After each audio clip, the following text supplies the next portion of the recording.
रहमान रहीम। मैं आज बनाने लगी हाँ गोभी गोश्त।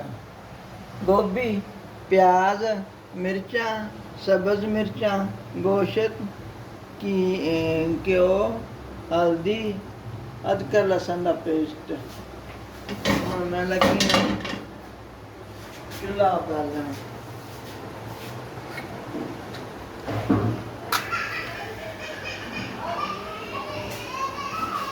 चूल्हा बाल लिया तो हूँ कुकर रखन लगी हाँ।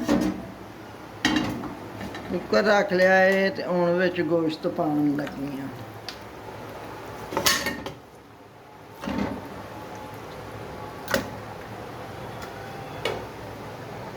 ਹੁਣ ਵਿੱਚ ਪਾਣੀ ਪਾਉਣ ਲੱਗੀ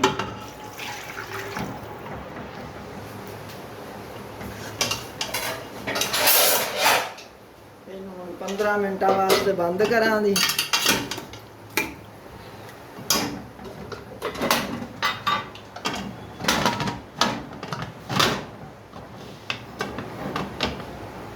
ਆਏ ਤੇ ਹੁਣ ਮੈਂ ਨਾ ਕੁੱਕਰ ਖੋਲਣ ਲੱਗੀ ਹਾਂ।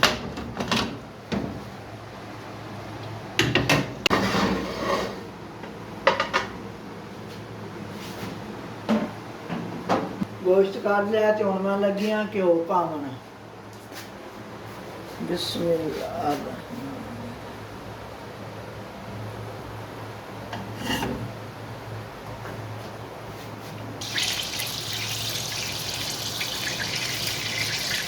घ्यो गर्म हो गया तो मैं प्याज पावन लगी।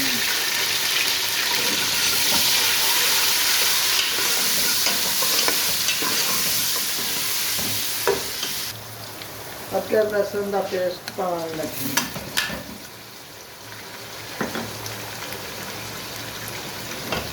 और मैं टमाटर पावन लगी।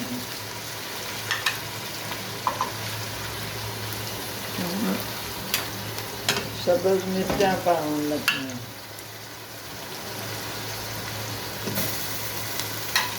और हल्दी पावन लगी है।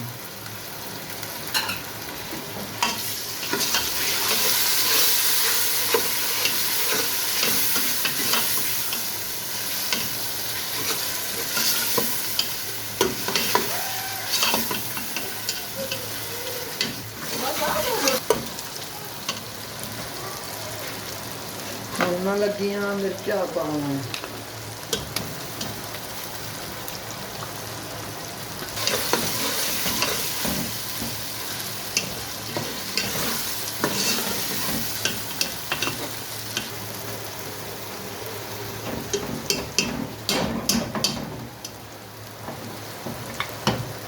और मैं पान लगी हाँ गोश्त विच।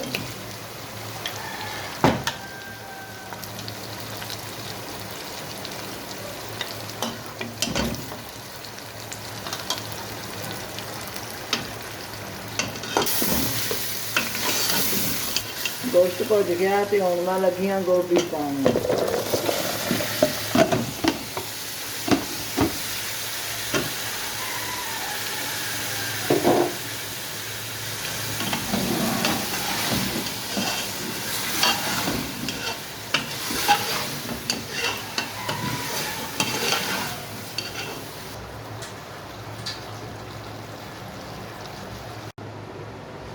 मैं लगी हाँ मसाला पाउण।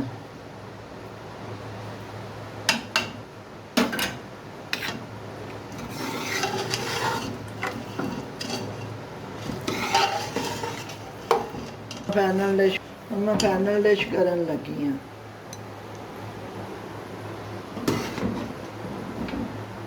करो तो शेयर करो ते अपना ख्याल रखना ते अल्लाह हाफिज़।